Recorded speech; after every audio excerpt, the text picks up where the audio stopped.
"Ma'am, first class isn't for people like you." The words sliced through the quiet boarding bridge so sharply that every nearby conversation seemed to disappear. At exactly 4:42 p.m. on a humid Friday afternoon at JFK International Airport, dozens of travelers froze with boarding passes still in their hands, watching a flight attendant stand squarely in front of a calm black woman wearing dark jeans, clean white sneakers, and a simple charcoal sweater. She carried no luxury handbag, wore no designer labels, and displayed none of the symbols most people associated with extraordinary wealth. To everyone waiting in line, she looked like another tired business traveler hoping to make it home before midnight. The flight attendant folded her arms with practiced confidence, her smile disappearing beneath quiet certainty. "Economy boards after first class," she repeated, louder this time, making sure nearby passengers could hear every word. A white executive standing 2 places behind the woman chuckled softly before stepping around her without hesitation. Another passenger glanced down at the woman's boarding pass but quickly looked away, choosing silence over discomfort. The woman didn't raise her voice. She didn't argue. She simply held the boarding pass between 2 fingers and asked, "Would you like to scan it again?" The request was calm enough to make the air itself feel heavier. Instead of accepting the offer, the attendant shook her head. "There's no need. You don't belong in this cabin." Several people exchanged uneasy looks. One teenage traveler removed an earbud. A retired Air Force pilot waiting near the gate slowly lowered his newspaper. A young mother carrying her sleeping daughter shifted closer, sensing something wasn't right. The woman remained perfectly still, almost impossibly composed, as though she had lived through this moment before. Her name was Naomi Brooks, 45 years old, founder and chief executive of Brooks Capital, one of the most influential private investment firms in North America. Less than 12 hours earlier, she had concluded the final negotiations for what financial analysts were already calling one of the largest aviation investments of the decade, a proposed $4 billion agreement that could reshape the future of the airline preparing to board passengers around her. Only 6 people inside the company knew the paperwork still required one final signature. Naomi intentionally traveled alone. No executive assistant, no security team, no photographers, no announcement. She believed the true character of a company revealed itself when nobody important appeared to be watching. Today's flight wasn't simply transportation. It was one last observation before making a decision worth billions of dollars. The boarding line continued moving around her, but the tension refused to move with it. Every passing second seemed to stretch longer than the last. The attendant glanced toward the gate's supervisor, silently asking for reinforcement instead of verification. Naomi noticed the exchange without changing her expression. She had seen that look years ago in hotel lobbies, bank offices, luxury boutiques, and private clubs. Different cities, different uniforms. The same quiet assumption, the same invisible judgment. She inhaled slowly, folded her boarding pass once, and looked directly into the attendant's eyes. "You're making a decision," she said with remarkable calm, "that will cost someone far more than this seat." None of the people standing nearby understood what she meant. None of them realized that somewhere across Manhattan, executives were waiting for one email that had not yet been sent. And none of them imagined that within the next 20 minutes, the future of an entire airline would begin changing because of what happened at Gate 14. The gate's supervisor arrived with measured confidence, tablet in hand, wearing the expression of someone accustomed to resolving problems before they became scenes. He barely acknowledged Naomi before turning toward the flight attendant. "What seems to be the issue?" he asked. She answered without hesitation. "She is attempting to board first class, but something does not feel right." Naomi quietly extended her boarding pass once again.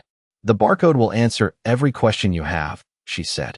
The supervisor accepted it, glanced at the printed seat assignment for less than a second, then looked back at Naomi instead of the ticket. His eyes lingered on her sweater, her sneakers, and the small canvas travel bag resting beside her feet. "Do you have another form of identification?" he asked. Naomi handed him her driver's license. He studied it longer than necessary before passing it back. "Please wait here." He never scanned the boarding pass. Behind Naomi, passengers continued filing toward the aircraft.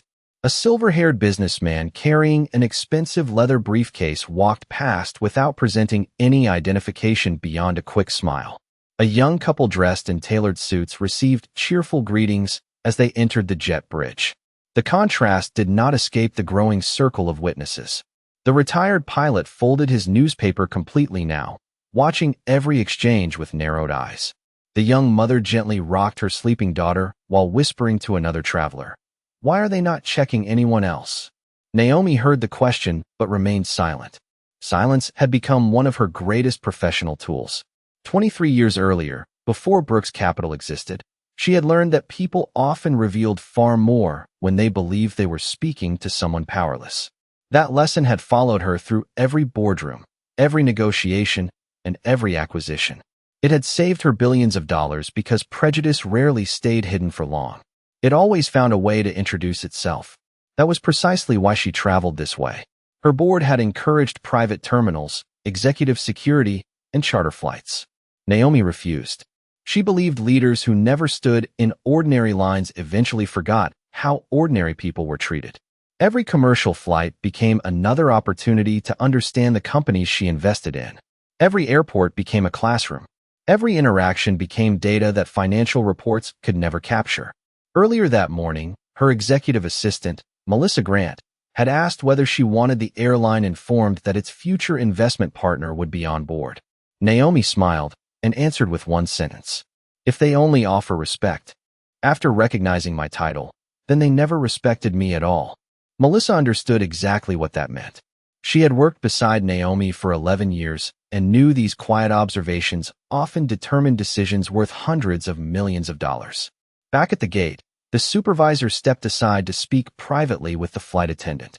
Their voices were low, but their expressions were unmistakable. Both glanced toward Naomi several times before nodding to one another. A second employee emerged from the boarding counter carrying a portable scanner. Instead of approaching Naomi, he handed the device to another agent and continued boarding passengers as though nothing unusual had happened. The delay no longer looked accidental. It looked intentional. Naomi slowly checked the time on her watch. 4:47 in the afternoon.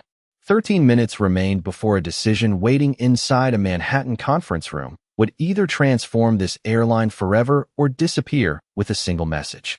She slipped her phone back into her pocket without unlocking the screen. There was no need to rush. The truth was already unfolding exactly where it needed to. The supervisor returned with a different tone, one that sounded polite on the surface but carried the unmistakable weight of a decision already made. "Ma'am, we are going to need you to step aside while we verify your reservation." Naomi looked at the boarding lane where passengers continued entering the aircraft without interruption. "Has anyone else's reservation been verified?" she asked. The supervisor hesitated for only a moment. "This is simply standard procedure." The retired pilot quietly shook his head. "No, it is not," he murmured just loudly enough for the young mother beside him to hear. She nodded in silent agreement. Naomi stepped aside without protest, watching as another first-class passenger approached the gate. A tall white man wearing an expensive navy suit smiled confidently at the flight attendant. She welcomed him by name before scanning his boarding pass in less than 2 seconds. No questions. No additional identification. No delay. He disappeared down the jet bridge carrying a leather briefcase that probably cost more than Naomi's entire travel outfit. The difference was impossible to ignore now. A college student standing near the boarding area frowned and whispered, "Why are they treating her differently?" His friend shrugged but kept watching.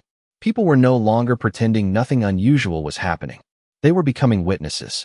The flight attendant turned back toward Naomi with renewed confidence.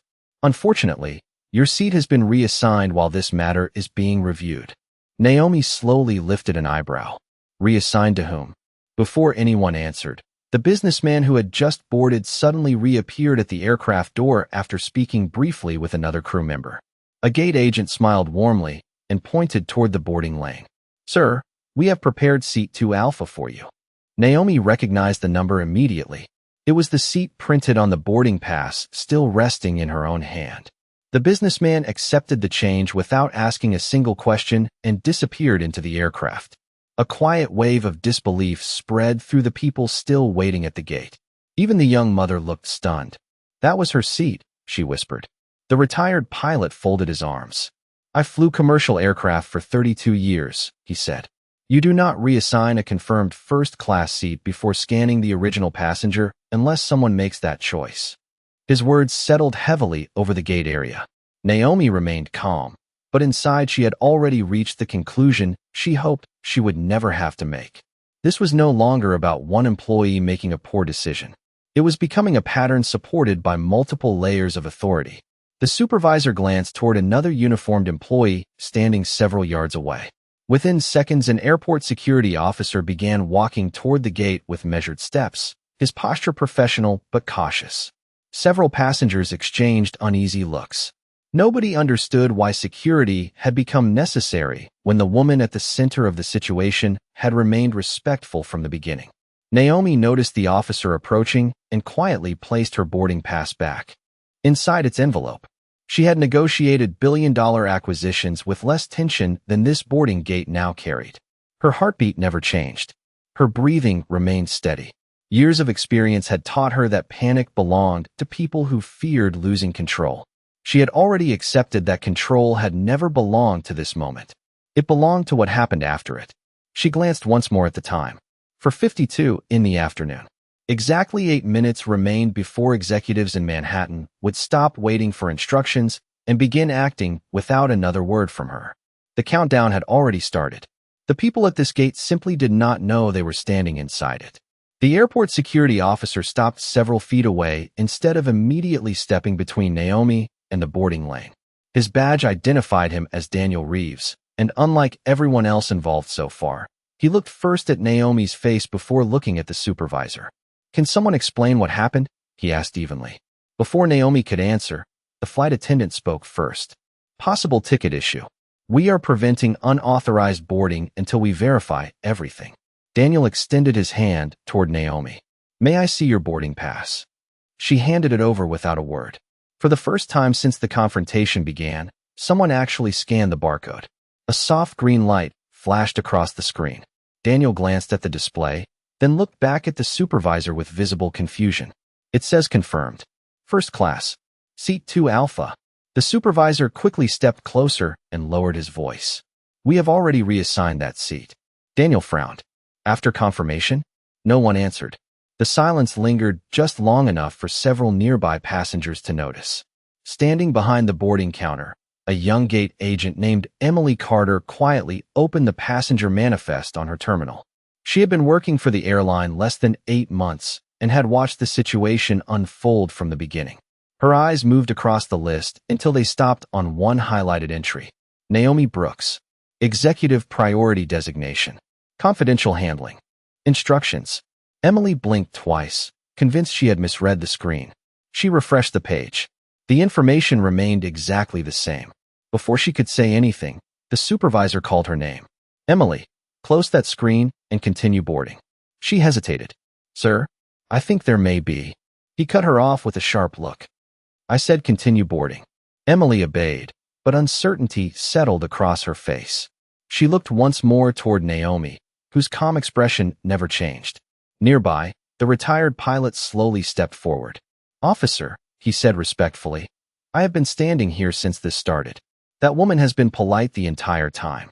Nobody scanned her ticket until now, and they gave away her seat before verifying anything. The young mother nodded immediately. That is exactly what happened. My little girl has been asleep through all of it, but I have watched every minute. A college student lifted his phone, not to record but to check the airline application. The flight still shows one first-class seat occupied by Naomi Brooks, he said quietly. How can someone else already be sitting there? Daniel looked back at the scanner in his hand. The questions were multiplying faster than the answers. Emily could no longer remain silent. She walked carefully toward the group, speaking just loudly enough for those nearby to hear. Sir, her reservation has an executive priority marker. I have never seen that level before. The supervisor's expression hardened. Emily, that information is not relevant. She swallowed nervously. I think it is. For the first time since boarding began, the balance inside the gate area shifted. Passengers who had remained quiet started exchanging concerned looks instead of indifferent ones. The story was no longer about a delayed traveler. It had become a question of fairness. Naomi watched each person speak without encouraging them or interrupting them. Truth carried more weight when people discovered it themselves. Daniel handed the boarding pass back to her with a respectful nod. "Ma'am, your ticket appears completely valid." Naomi accepted it with a faint smile. "Thank you for checking." She glanced once more at the clock mounted above the gate. 4:56 in the afternoon. 4 minutes remained. Across Manhattan, Melissa Grant was undoubtedly watching that same countdown from a conference room where lawyers, investment directors, and board members waited in complete silence for a single instruction that had not yet been sent. The supervisor's patience finally gave way to frustration. He took one deliberate step forward and spoke with the kind of certainty that often appeared when someone believed authority alone could end an uncomfortable conversation. "Ma'am, regardless of what the scanner says, you will not be boarding this aircraft today." The words settled over the gate like a heavy curtain.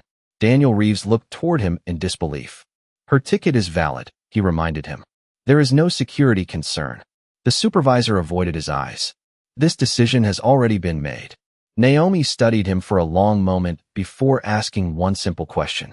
"By whom?" No answer came. Instead, the flight attendant folded her arms again. "You need to leave the boarding area." Naomi did not move. She did not argue. She simply stood where she was, composed enough that her silence seemed louder than anyone else's voice. Watching her, memories surfaced that she had not visited in years. She was 23 again, standing at another airport after earning her first executive promotion. She had saved for months to purchase a business class ticket because she wanted to celebrate a milestone no one else in her family had ever reached. The gate agent had looked at her boarding pass, then looked at her clothes, and smiled politely before saying, "There must have been a mistake." She remembered sitting alone for nearly 2 hours while employees repeatedly questioned documents that turned out to be perfectly valid. She remembered watching other passengers walk by without a single challenge. She remembered promising herself that if success ever found her, she would never allow status to become the only language that earned respect. That promise had shaped every company she built afterward. It had become part of every leadership policy she signed. The memory faded as quickly as it had arrived, replaced by the present. Emily remained behind the counter, unable to look away. She quietly reopened the reservation system after the supervisor turned his back. A second notification had appeared beside Naomi's profile, one she had overlooked before. It read, "Executive Partner. Strategic Acquisition. Confidential until closing." Emily felt her pulse quicken. She understood only enough to realize that whoever Naomi Brooks truly was, she was far more important to the airline than anyone at the gate realized. She glanced toward the supervisor. "Sir," she said carefully, "I really think someone from corporate should review this before we continue." He shook his head immediately. "Corporate is not involved in gate operations." Emily lowered her voice. "I think they already are." Daniel noticed the exchange and stepped closer. "What did you find?" Before Emily could answer, the supervisor instructed another employee to close the boarding door in 5 minutes. Around them, passengers were no longer pretending to check emails or watch departure screens. Every pair of eyes had settled on the growing disagreement. The retired pilot looked at Naomi with quiet admiration. "You have shown more patience than most people ever could," he said. Naomi smiled faintly. "Patience is not the same thing as acceptance." She removed her phone from her pocket for the first time since boarding began. The screen remained dark for only a second before she unlocked it. There were 17 unread messages from Melissa Grant. Naomi did not open any of them. Instead, she pressed a single contact and waited. The call connected almost instantly. "Melissa," she said calmly, "we have reached the point where observation becomes evidence." There was no surprise in Melissa's voice. "Understood. Is it time?" Naomi looked once more at the clock above gate 14. 4:59 in the afternoon. 1 minute remained before the deadline that everyone in Manhattan had been watching. "Yes," she answered quietly. "Activate Protocol Blue." Melissa did not waste a single second. "Protocol Blue is now active," she replied with the calm precision that came from years of preparing for moments. Exactly like this. Legal has preserved the incident timeline. Investor Relations has suspended the closing sequence. The merger attorneys are standing by. The executive committee is assembled. Every communication from this point forward is being documented. Naomi nodded once. "Keep the signature on hold." Melissa answered immediately. Already done. Nobody touches the agreement without your authorization. Naomi slipped the phone away as though she had merely finished an ordinary conversation. The people standing around her had no idea what those few quiet sentences had set into motion. Thousands of feet above the city skyline, financial projections still looked promising. Inside a conference room overlooking Manhattan, however, screens that had displayed celebration now showed one message across the top of every agenda. Closing delayed pending executive review. Around the polished table, attorneys quietly closed their folders while investment directors exchanged uncertain glances. Nobody questioned Melissa.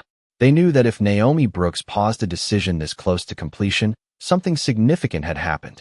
Back at Gate 14, none of that was visible. The supervisor crossed his arms with growing confidence, convinced the phone call had been nothing more than an empty attempt to sound important. If you are calling someone to complain, he said, customer service will be happy to assist you after this flight departs. Naomi looked at him without the slightest trace of anger. I did not call customer service. He smiled dismissively. Who exactly did you call? Someone who needed accurate information before making a very expensive decision. The answer puzzled more people than it reassured. Emily quietly reopened the internal system one more time. A new notification appeared so suddenly that she almost gasped. Corporate access enabled. Live executive monitoring active. She stared at the screen in disbelief. She had never seen that status appear during an ordinary boarding process. Daniel noticed the expression on her face. Emily, he asked softly, what changed? She turned the monitor just enough for him to see without attracting the supervisor's attention. Daniel read the notice twice before looking back toward Naomi. His professional posture shifted almost imperceptibly. He no longer saw a delayed passenger. He saw someone connected to a level of authority far beyond the terminal. The retired pilot noticed Daniel's reaction. You found something, did you not? Daniel answered carefully. I found enough to believe this situation should never have reached this point. Nearby, the young mother adjusted the blanket covering her sleeping daughter and quietly said, sometimes all it takes is one person asking the right question. More passengers nodded than anyone expected. The atmosphere had changed completely. The gate was no longer divided between employees and travelers. It was divided between assumptions and facts. The supervisor still refused to notice. He gestured toward the aircraft door, now only minutes from departure. Close boarding, he instructed another employee. We are finished here. Before the employee could move, every computer at the boarding counter chimed at exactly the same moment. Heads turned instantly. Emily looked down first. A bold notification filled her screen. Immediate executive hold. Do not depart until further instruction. Additional corporate messages continued arriving one after another faster than she could read them.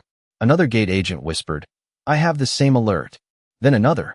The supervisor stepped toward the nearest terminal, his confidence beginning to fade for the first time. He reached for the keyboard, but before he could press a single key, his company phone vibrated sharply in his pocket. He glanced at the caller identification.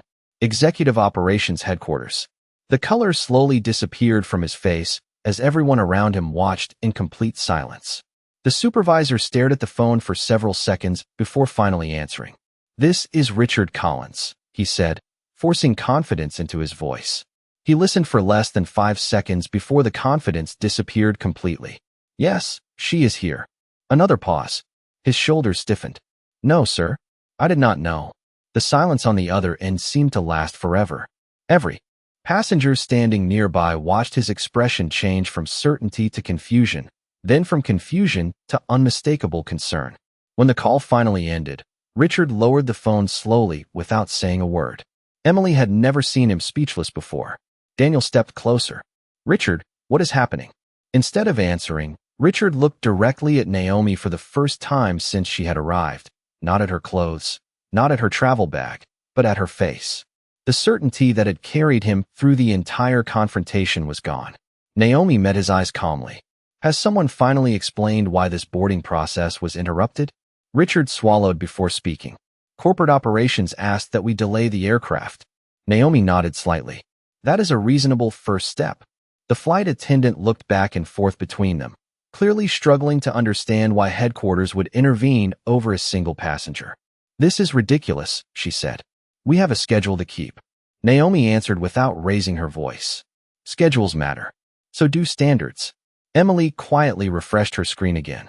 A secure message had just arrived marked Executive Confidential. She read only the first sentence before her eyes widened. Brooks Capital Executive Authorization required before acquisition closing. She slowly looked up at Naomi, then back at the screen, then back again. Pieces that had never seemed connected suddenly fit together with perfect clarity. Daniel noticed the realization immediately. Emily. She took a careful breath. Sir, I think I know who she is. Richard turned toward her. What are you talking about? Emily hesitated only long enough to gather the courage to speak. Brooks Capital is purchasing a major ownership position in this airline. She looked directly at Naomi. You are Naomi Brooks, aren't you? The gate became completely silent. Even the boarding scanner seemed louder than the people standing around it. Naomi answered with the same calm voice she had used since the beginning. Yes. Nobody moved. The businessman now occupying seat 2 Alpha appeared at the aircraft door after hearing the delay announcement. He looked toward the gate with obvious curiosity. Naomi continued before anyone else could speak. For the past several months, my firm has worked alongside your executive leadership to finalize a $4 billion strategic agreement that was scheduled for authorization today. Richard's face turned pale. The flight attendant slowly lowered her arms. Daniel remained perfectly still. Naomi looked around the gate, making eye contact not only with the employees but also with the passengers who had chosen fairness over convenience. The agreement was never only about aircraft, routes, or financial projections, she said. It was about whether this company deserved the future it was asking investors to believe in. Her words settled over the terminal with quiet force. She continued, This afternoon I purchased an ordinary ticket under my own legal name. I wore ordinary clothes. I stood in the same boarding line as everyone else because I wanted one question answered. How would your people treat someone they believed had no influence at all? Nobody offered an explanation. Nobody defended what had happened. Naomi looked toward the first-class boarding lane where another passenger now occupied the seat assigned to her. You did not know who I was, she said. That is understandable. What matters is who you believed I was. You decided that appearance mattered more than proof. You reassigned my confirmed seat before verifying my ticket. You questioned my identity instead of your assumptions. She paused for only a moment before delivering the sentence that seemed to stop time itself. You did not deny first class to a chief executive. You denied basic dignity to a traveler you believed could not fight back. That is exactly why the agreement waiting in Manhattan will never receive my signature. No one spoke for several long seconds. The silence felt heavier than every accusation that had filled the gate only moments earlier. Richard looked down at the company phone still resting in his hand as it vibrated again. This time he answered immediately. Yes, sir. His voice was barely above a whisper. He listened carefully, nodding several times before responding. Understood. We will fully cooperate. When the call ended, he slowly lowered the phone and looked toward the employees standing beside him. Executive Operations has ordered an immediate review of everything that happened at this gate, he said. The flight attendant opened her mouth as though searching for an explanation that no longer existed. I was only following my instincts, she said quietly. Naomi answered with calm honesty. Instincts become dangerous when they replace facts. Emily stood motionless behind the counter as another notification appeared across every terminal. Incident preservation activated. Boarding records locked. Employee statements required before end of shift. She had never seen the airline's internal system move so quickly.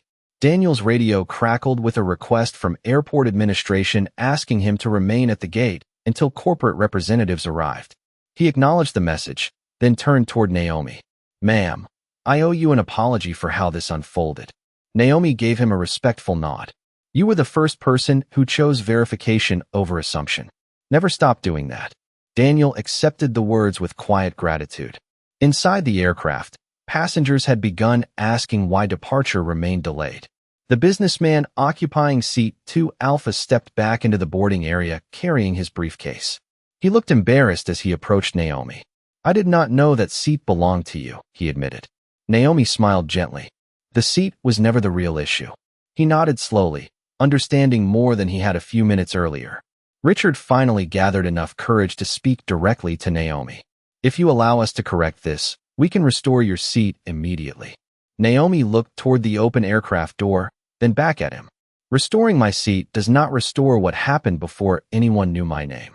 Her words landed with unmistakable clarity. Melissa called again. Naomi answered on speaker for only a moment. The executive committee is waiting, Melissa reported. Legal has finalized the revised recommendation. The acquisition documents remain unsigned. Naomi asked one question. Has every board member reviewed the incident?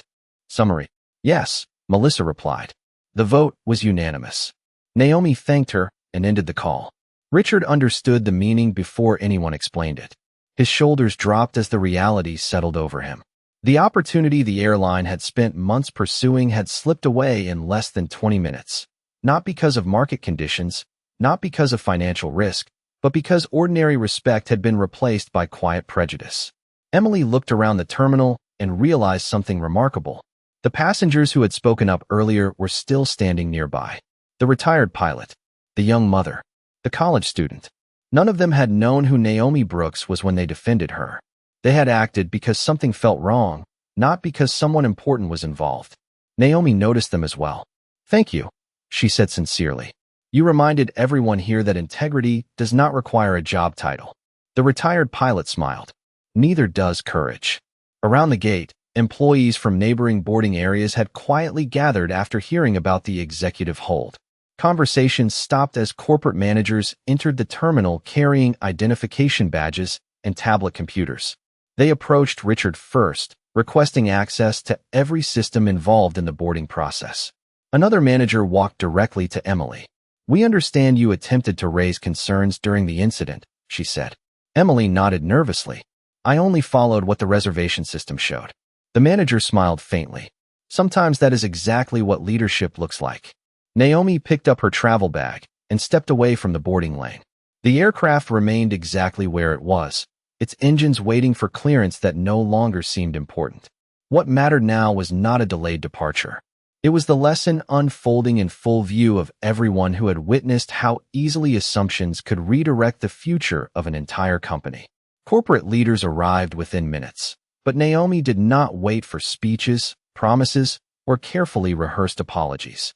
She stood near the terminal windows, watching another aircraft lift into the evening sky, its lights fading against the clouds. Melissa approached with a tablet already displaying the final recommendation approved by the executive committee. Everything is ready, she said. The acquisition agreement has been permanently withdrawn. The board has also authorized a formal review of every future partnership using today's findings as a leadership case study. Naomi reviewed the document for only a moment before placing her electronic signature on a different page, one confirming the cancellation rather than the investment itself. $4 billion disappeared with a single decision, but her expression never changed. Across the gate, Richard watched quietly, fully aware that no negotiation could recover what had been lost. He walked toward Naomi with sincere humility. I understand if you never want to work with this airline again, he said. Naomi looked at him thoughtfully before answering. Businesses recover from financial losses every day. Cultures recover only when people are willing to admit they have one. Richard lowered his eyes. There was nothing left to argue. Daniel remained nearby until airport administration released him from the incident. Before leaving, he extended his hand. Thank you for reminding all of us that doing the right thing sometimes begins with asking one more question. Naomi shook his hand warmly. And thank you for asking it. Emily stepped forward next, still carrying the identification badge she had worn throughout her shift. I almost stayed quiet, she admitted. I kept thinking someone above me probably knew more than I did. Naomi smiled. Leadership often begins long before someone receives the title. Today you trusted evidence instead of assumptions. Never lose that habit. Emily felt tears gather in her eyes, not from sadness, but from relief that speaking up had mattered. The retired pilot collected his newspaper before preparing to leave. After 32 years in aviation, he said, I learned airplanes stay in the air because thousands of small decisions are made correctly every day. Respect works the same way. Naomi nodded. Exactly. The young mother adjusted her daughter's backpack as the little girl finally woke from her nap, unaware that an ordinary afternoon had become unforgettable for everyone around her. The mother smiled gently at Naomi. I hope she grows up believing this is how people should stand for one another. Naomi smiled back. Then today was worth far more than any business deal. As the crowd slowly dispersed, the terminal returned to its familiar rhythm. Boarding announcements echoed through the concourse. Suitcases rolled across polished floors. Travelers hurried toward connecting flights, many never knowing how close one airline had come to securing the largest investment in its history. Yet those who had witnessed the afternoon carried something more valuable than an unusual travel story. They had watched assumptions collapse under the weight of simple truth. Before leaving the gate, Naomi looked once more at the aircraft that had never departed on schedule. It no longer represented a missed flight. It represented a choice. She turned toward Melissa and picked up her travel bag. "Book another airline," she said calmly. "There is always another flight." As they walked away together, the lights of the terminal reflected across the glass, blending hundreds of strangers into a single moving picture. Naomi never looked back. She did not raise her voice. She did not celebrate. She did not seek revenge. She simply refused to reward a culture that measured people by appearance before character. The greatest lesson that afternoon was never about a first-class seat or a $4 billion agreement. It was about the invisible decisions made every day when no one believes they are being evaluated. Respect is never created by wealth, titles, or influence. It is revealed in the ordinary moments when we choose whether another human being deserves dignity before we know their name. That was the standard Naomi Brooks protected. And long after the canceled deal faded from business headlines, that standard would remain worth far more than $4 billion.